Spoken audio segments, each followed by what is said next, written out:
My name's Mark. I'm Engagement Officer in the Financial Hardship team here at Kent County Council. We're joined this morning by my manager, Emma, who's our Senior Engagement Officer. And most importantly, we are joined by Jane Thomas and Donna Greenan from Involved Kent. Just a couple of housekeeping things to start with.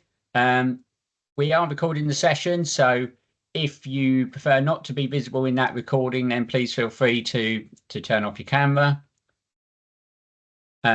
We will have time for questions at the end, so please feel free to use the Q&A or the chat function as we go along to drop questions in. Otherwise, I'd really appreciate if people can keep their microphones on mute to sort of enable everyone to be able to focus on the presentation until Jane and Donna have completed. So that's all from me. So I'll introduce you now to Jane and Donna from Involved Kent, and looking forward to the session. Thank you. Thank you, Mark. So hi, everyone. So I'm Jane from Involve, and I'm joined by my colleague. I'm Donna Greenan. I'm the head of delivery here. And we're going to talk to you about the services that we offer at Involve.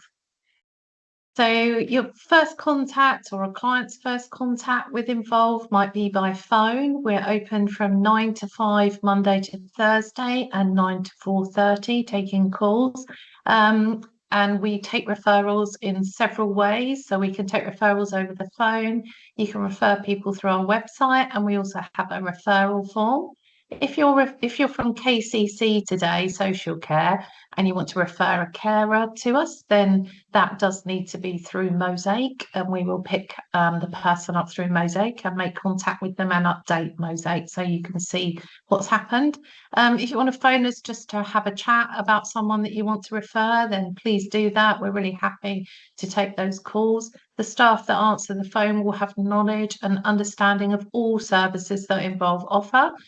So they'll be able to make sure that the person goes into the right service. If you want some feedback as well about our interactions with the person you've referred, then please let us know, and we're happy to do that as well.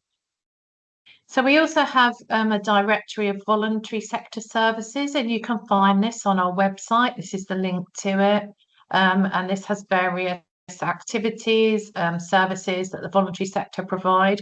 Predominantly, this is West Kent at the moment, but we do have some other services that are Kent-wide on here. Everyone who's on here has been quality assured by us, so you know that if you're going to refer someone through to them, that you can safely do that. You can give this website out to the public as well. Okay, so the first service I'm going to talk about, and very importantly this week, as it is Carers Week this week, is community navigation for carers. So in the west of Kent, which is Maidstone, Tunbridge and Malling, Tunbridge Wells and Sevenoaks area, excluding Swanley, we hold the KCC contract for carers assessment and support. Just to detail, a carer under the Care Act is anyone who cares unpaid for a friend or family member who, due to illness, disability, a mental health problem, age-related, or an addiction, cannot cope without their support. And we actually do take referrals for carers from the age of 16 on this service. The majority that come to us are 18, but we work with the young carers provider to transition younger carers over to us as well. So the contract that we hold is an outcomes-based contract, and there's 11 outcomes in that contract. So I think it's helpful if we go through so that you can understand how the service works. So one of the things that we're always doing is proactively seeking and identifying carers. No one thinks of themselves as a carer. They're a mum, they're a daughter, they're a husband, they're a wife, they're a friend or a partner. So it's really important that all our marketing details that, and that we don't have marketing that talks actually about, are you a carer, that it actually identifies what that is so that people can then self-identify, or that professionals can then identify people that might be in a caring role and make sure that they come through to us or our partner organisations for support. So we do a lot of engagement work. We're out and about. We give talks at GP surgeries, hospitals, sometimes employers, and we do outreach work, being out in the community as well. The second outcome is that carers are provided with appropriate up-to-date information, advice and guidance. So that isn't a blanket for all. So we make sure that that's personalised to their own needs. It might be that all someone ever needs from us is some information, and we can do that in whatever way suits them. That could be over the telephone, it might be by email, or it might actually be that they want to meet us in the community or have a home visit.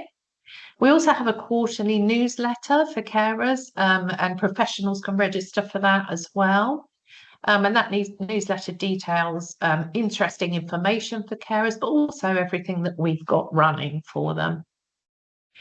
We have the delegated responsibility to complete carers assessments, so carers needs assessments on behalf of the local authority. So people can come to us, they can self-refer for a carers assessment. We will update, if you're here from KCC today, we will update Mosaic around that as well. So you can see that on there if you're perhaps working with the person that they care for. So those needs assessments are done on a strength-based approach. We're looking as well what's going well for people, what else they've got around them. They're completed by our involved staff with the carer, and they're really recorded on the KCC systems. We try to do that as flexibly as we can, so they can be offered by telephone if that's their preference, face-to-face in the community, or at a home visit. We do a lot of home visits, and we try to make the timing flexible. So if we've got carers that are working, we'll try and fit around them as well. Support plans will be developed with the carer to meet any eligible needs they have, but also making sure that there's information, support and advice to reduce any potential further needs. We will review with carers 8 to 12 weeks from those assessments and also complete an annual review. And obviously they can contact us at any time in between. There is the opportunity in some cases for carers to receive a personal budget, which could be met via a one-off payment or a direct payment, which would need to go through for authorisation to social services. Our first port of call is to always look for resources in the community, though, and also we do apply for charitable grants for carers. If there's a one-off payment budget that is held by the carers organisations and obviously our partners in Margo and Carer Support East Kent. We can authorise payments up to £250, and anything over that we'd have to send that through to KCC Social Care Management for authorisation. These are best value payments, and just a couple of examples of things that might be useful to carers that we've used for payments. A tablet, perhaps to help them order online shopping, a washer dryer to aid washing and drying bedding, perhaps when they're caring for someone with incontinence needs. It may also be that we pick up that the carer is really having a difficult time, and it might help them to have some sessions to reduce their stress, or perhaps they want to improve their physical activity, and so they might be able to take an exercise class, and if we can't find that in the community for them, then we may look at a payment around that. The other outcome is that carers' wellbeing is improved through the provision of emotional support. It can be incredibly difficult taking on caring for someone, and this can affect people's emotional resilience as well. So this is in different ways. We offer peer support groups, which are online and in person, coffee and chat, but also people that might want to be in a WhatsApp group to support each other daily. And they might have a similar caring theme. They might all be caring for someone with dementia or caring for someone with a mental health illness. And we can also set carers up who may want to email each other as well. So we gain consent around that and then try and manage that for them. And then there might be someone that just wants to meet someone on a one-on-one introduction. So we'll try and match them with someone else that perhaps lives locally to them as a similar caring role. And also we will try to access the carers counselling and training. So part of our remit is to make sure that carers are engaged and supported to plan for the future. There's always those awful times when a carer may be ill, or they may get taken to hospital, and the person that they're caring for perhaps doesn't have any other support in place. So we'll work with them around that, who else is available to come and help the person use support. Is there anything else that we could look to put in place that would help them around this? And we also have an emergency card that carers can have, and they can have the next of kin's details on that card if they don't have that on a smartphone perhaps. It might be that they need access to a break. It might be that we might need to refer them to the short break provider, Crossroads, or it might be that they need a break in a different way. We'll also help them around if they're supporting someone and we pick up that they might need their own assessment for their own care needs. So we'll support around that with the person's consent, and we review and keep in touch with carers. So another outcome is that carers feel empowered, and we do this in different ways. It could be that they attend a training workshop. It could be that they attend a peer support group. And we also had forums. We had a forum on Monday, which is really well attended. And it brings carers together to have their voices heard. So we had KCC at that forum, and people were able to go and meet the KCC staff at the forum and give their experience of caring and how that can shape services. We're also running a couple of courses at the moment. So we have a Caring and Me course, which is 6 weeks of sessions, and it's bringing carers together, and then we look at different themes with them. Navigating wellness, looking after themselves, looking at things that are financial, looking at benefits, grants, budgets for them, and navigating support for them. But most importantly, bringing those people together so they can share their experiences. We're also running some anticipatory grief workshops, and this is around where someone's caring for someone and they realise that their life is obviously not going to be how they thought it was, or it may be that the person has really changed with their illness that they have. And so it's to help people through that and look at the impact on them and how that can be managed. So all of these are free. I'm going to hand over to Donna for this bit. So we also received some funding for health prescribed support. So it's basically looking after the carer's health when they're struggling sometimes with their caring role. You can refer into us for this support. GPs can refer into us. So it's short-term funding designed to give the carer a break. So it could be they're struggling to look after somebody with dementia and they just need to get away for a few weeks to have a weekly break. And we can set that in place. They might need some extra help with some laundry or cleaning at the time. It could be even something like we've sometimes had a carer who's broken their arm, and for that sort of 6-7 week period, they just need that bit of extra support. Okay, our hospital discharge service. So this is about supporting carers through the hospital discharge process. It can be either the carer or cared for that's in hospital at the time. We've got staff members visiting Maidstone and Tunbridge Wells Hospital, and Natalie, who's shown in the photo, she's based at Maidstone Hospital Monday to Friday. We work closely with the integrated discharge teams there.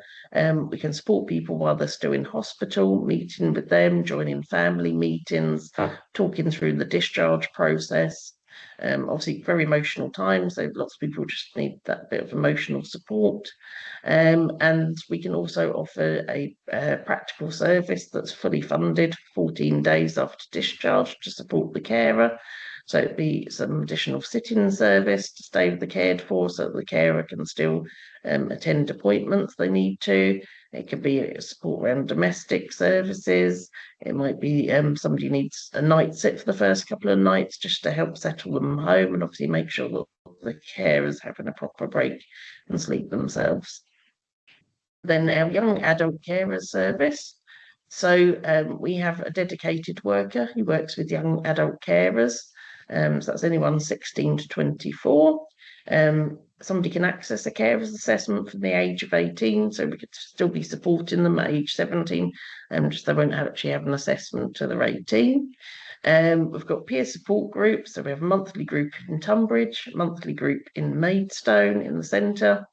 Organising regular activities. This week during Carers Week, we've got a couple of activities planned. We talked to the young adult carers. They show they'd like to go and play golf, which we're organising for tomorrow, and they've had another activity earlier in the week. We can support them around education, getting into work if they want to go off to university, and we do drop-in sessions at the colleges in West Kent. Support them with application for grants, maybe things they need for the home of themselves, and really just enabling them to have time to focus on themselves and sort of what they want to do. Okay, so 3 in 5 of us at some point in time will become an unpaid carer for a family member or a friend.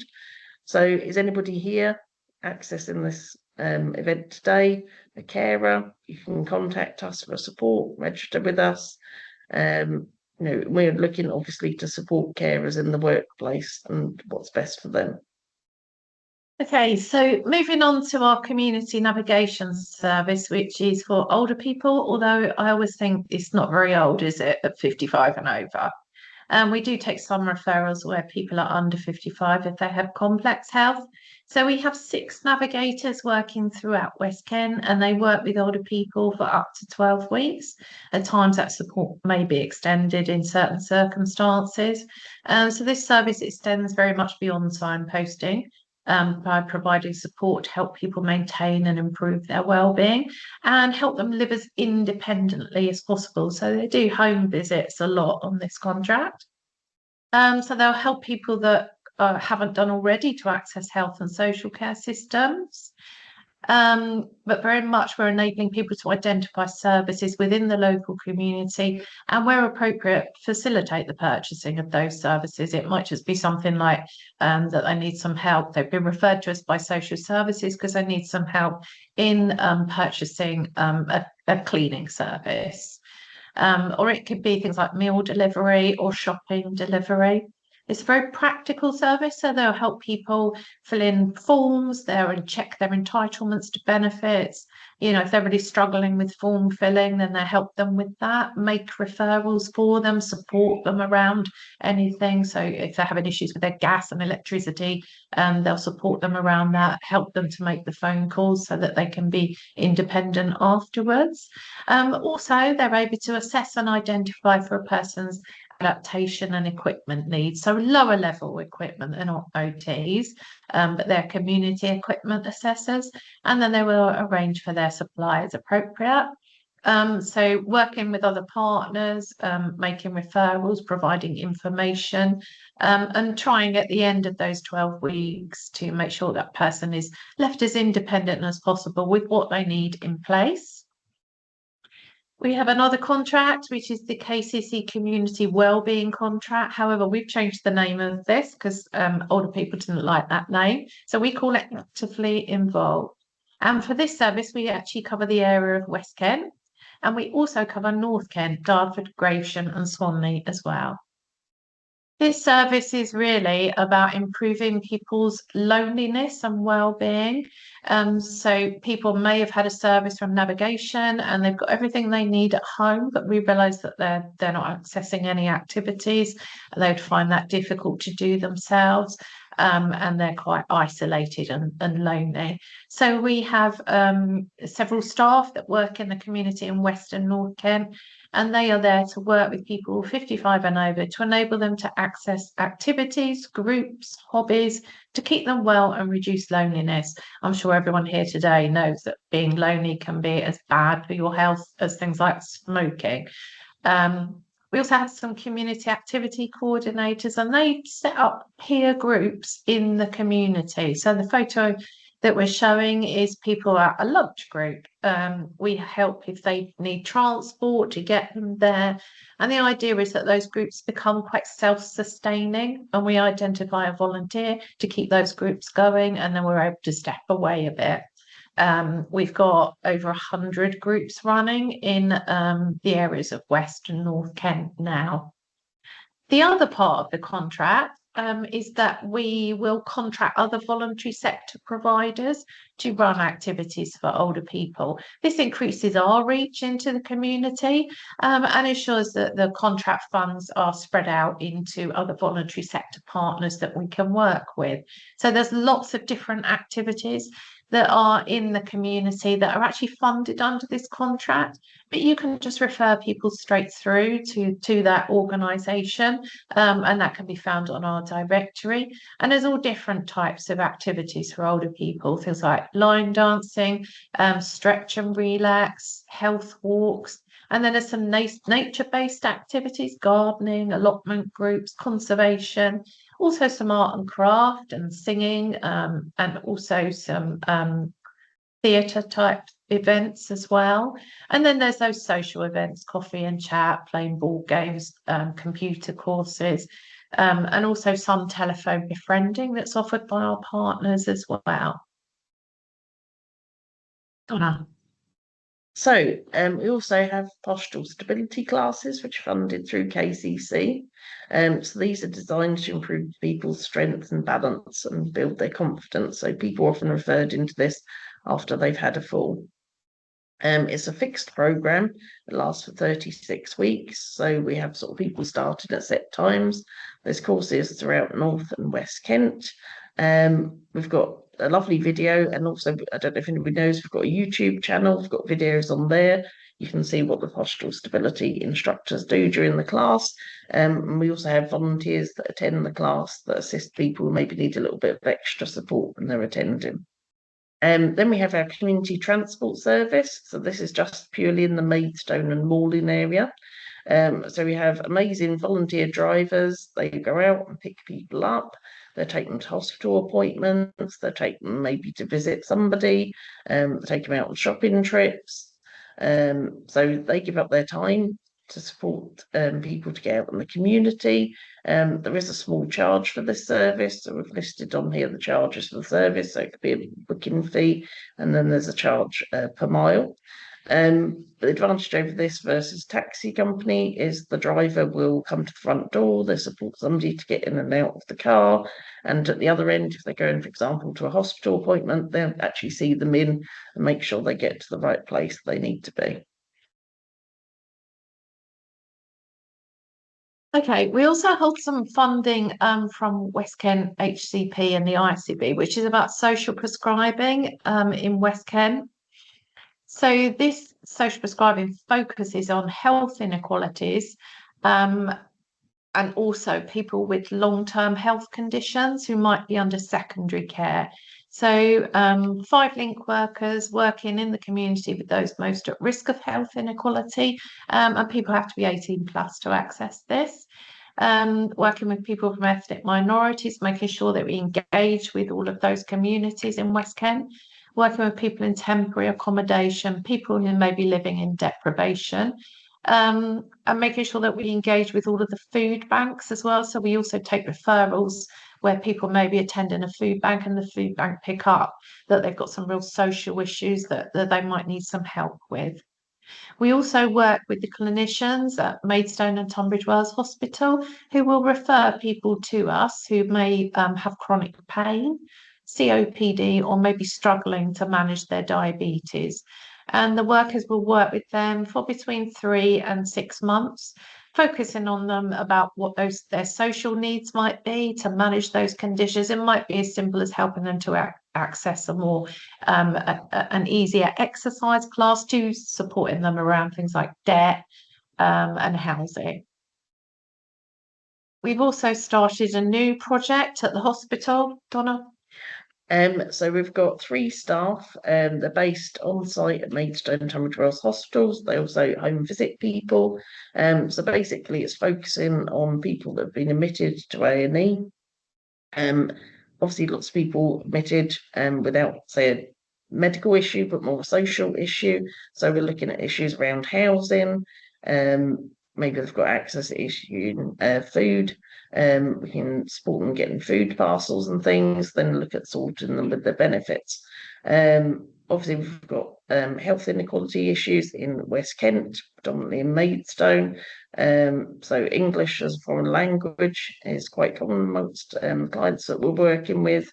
And maybe there's some other barriers to them accessing services.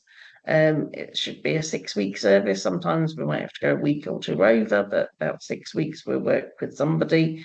And obviously we can help them with different things, filling in forms, accessing benefits, and maybe they need support getting back into work.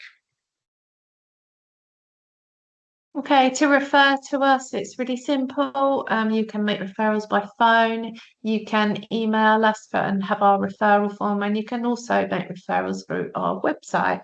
If you're working for KCC Social Care, please use your KCC business process, which is to refer carers to us via Mosaic. But if you want to call us about anything, then please do that. Thank you, Jane and Donna, for a very informative presentation. So we've got time now for questions. Before we take any questions, I'm just going to sort of add an extra comment as well. So ReferKent are one of our prime, if you like, ReferKent partners. So you can also make referrals through to them through the ReferKent platform as well. If you do not have access to ReferKent, then please get in touch with us, because we're looking to continue to grow the network. We're now up to 285 different organisations and teams on the platform with a whole variety of services. So the more the merrier. So over to the audience. Does anyone have any questions or any comments or queries that they'd like to make? Please feel free to raise your hand or put things in the chat or just shout out. So first person, we got Juliet. You got your hand up. Hello. Hi, good morning. Thank you, guys. That was really useful. There were lots of things you said that they're words that I know, like the navigators and all of that. And I think I don't quite know social prescribe, never quite clear. So that's been really helpful. So thank you very much for that presentation. I have two questions. Is there an age limit to access the community transport that you talked about? No. We have people that are sort of 35 that have complex needs using it. We've got people that are 90 using it. So yeah. Okay. We also have some young carers that use it as well. Crossroads. We take people to Crossroads, young children to Crossroads activities. So the drivers have DBS children and adults. Okay, lovely, thank you.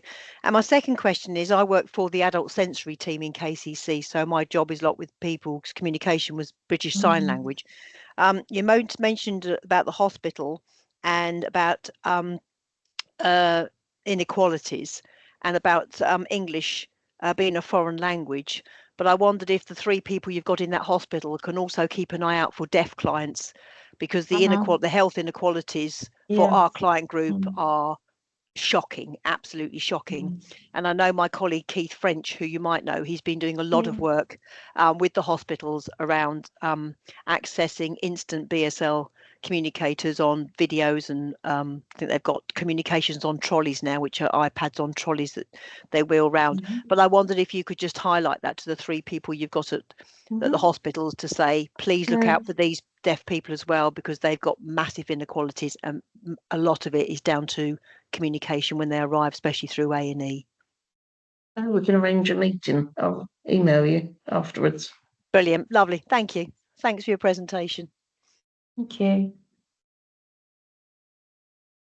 Okay, we've got some questions in the chat, which I'll come to next, but if it's okay, we'll take Daniela next, who's got the hand up. Hello there, I'm Daniela. I'm from housing, Tunbridge and Malling housing team. Thank you for your presentation. It was very, very useful, very insightful. I've worked with Involve before. I've enlisted your services before, and you know, I think you're absolutely amazing. Question is, a lot of our cases need not only support with potential transport. What about, would that transport stretch as far as moving somebody from? No, it doesn't. No. I'm afraid we're not insured to do that. And I know that is a massive issue. We're often being asked about that, but we're not actually able to do that because it's volunteer drivers. Their insurance will only cover them to transport people and not belongings. So unfortunately not. Yeah, no, that's very understandable. Do you have any services that you can refer into? Do you know any services that would offer removals? The only thing we have done, Daniela, is where people are moving and can't afford removal costs, we can sometimes apply for charitable grants for them. The problem is the charitable grants may take a while, and their moving date may be before that. But that's really the only thing we're able to offer. We can obviously support people to find removals as well if they can't afford to pay it. Yeah. But it's a massive issue, isn't it? It is, yes, it is. Thank you very much. Mm. Thank you. Thanks, Daniela. Louise has just put a message in the chat to say that if you're struggling with removals, then local councils do have a discretionary housing payment that you can look at, apparently. So that's a new one on me. Thank you. Lorraine's put 3 questions in the chat. Firstly, do you provide transport in the Swanley area? We don't. No, we don't. Our transport service is only Maidstone and Walling. We do fund some different transport in West Kent through things like Tunbridge Wells, community cars, but no, not in the Swanley area, I'm afraid. Okay. And do you support sitting whilst carers go to hospital GP appointments? Okay, so I'm not sure where you work, Lorraine, but that is a service that Crossroads may offer depending on the area that you work in. I know in the west of Kent, Crossroads are massively helpful. We refer people to them. Where people have an appointment, they do offer a service that will sit with the person so that the carer can go to hospital or a GP appointment. If they're not able to do that, then obviously we do have some funding, and if the carer agrees, we might be able to use it in that way. But your first port of call would be probably Crossroads for that. And then When you advise you can order lower level equipment, what sort of equipment can you supply? So it's things like measuring for grab rails, chair purchasing rails, stools, seats, shower stools, bath boards, grab rails in the bathroom. So that sort of lower level equipment that doesn't need an OT. Thank you for that. And Carolyn, hello, you've got your hand up. Hi, Shore Trust, Work and Health Programme Pioneer. So question for Donna and forgotten your name actually. It's Donna and Jane. What kind of additional support outside of obviously their caring duties do you offer to the carers in a wider sense of the word, so that they have some sort of community outlet or possibility of moving towards the workplace in a small way, perhaps to have their own independent value? Yeah, so when sometimes if people's caring role ends, that can be a time obviously where they're then looking to return to employment. So previously we've done some work with Job Centre Plus. We've held some sessions as well around getting back into work. And we've connected with someone at Shore Trust around this. Nikki Lovelace. Yeah, she's left the business, and it's Kemi and I, and we need to pick up with you because we've had some changes inside the way the teams are working. We did. So can we get in touch with you, because please do. Things have changed, and that is obviously where we come in with the additional bolt-on support for people to move into another part of their lives potentially. That would be really helpful, Karen. Yeah. Would Ashford and East Kent be covered in future for transport? Well, there's other organisations that have transport services in those areas that you can access. Okay, thank you for that. I'm aware that in Swale CVS do the local transport service, because Mrs. Devison's the transport coordinator here and has a very similar service to yours with a group of volunteer drivers. And one of the questions they quite often get asked is the same that somebody else asked, was, can the driver assist the person getting out of the car, getting into a wheelchair, etc. So and again, they've had the same situation that they can only do a limited amount of support like that. So any other questions very quickly before we wrap up? Anna. Hi, Anna. I'll unmute because I can't see whether my hand's up or not, so I'll just ask away. I just wanted to know about referring someone to actively involved. Obviously, for people who are socially isolated, very often they'll say that they don't want to join something that they think is a group. Are you prepared to talk to someone or visit someone to tell them about the service before they consent? Absolutely. And also the workers on actively involved, if someone's really nervous about attending, they'll go with them the first, maybe second time as well, settle them in. So yeah, absolutely, they'll home visit on that service. Okay, thank you very much. Thank you. Okay, brilliant. Okay, so once again, thank you very much to our colleagues from Involve, Jane and Donna, for today's session. I've just put in the chat of the meeting a link for an evaluation form, so I'd be very grateful if people could take a couple of minutes just to complete that for us, give us some feedback and how we're doing with these sessions. And also just to confirm that I have a copy of the slides which I'll be able to send out to everyone after the session, which obviously then you're free to refer to and share with colleagues as appropriate. So just a final thank you to Jane and Donna, and thank you to everyone who's joined us today, and have a good rest of the day. Thank you all.